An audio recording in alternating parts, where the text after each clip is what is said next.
She can forgive you and still decide that you don't get access to her. You understand that, right? So she's just done? Like that? After everything I've done?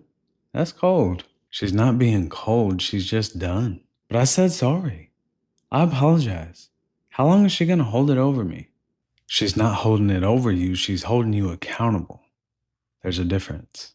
If she forgave me, then why is she acting like this? Doesn't forgiveness mean moving on? Forgiveness doesn't mean access. It means she let go of carrying her anger.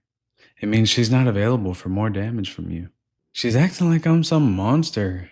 I made mistakes. I had to clean my camera lens.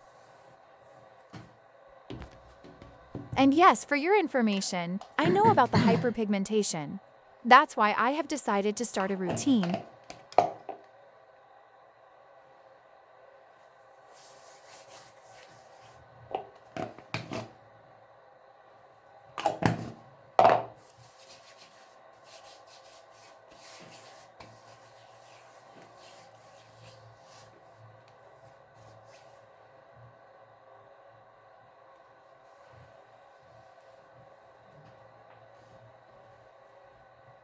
No makeup or any oil left on the skin.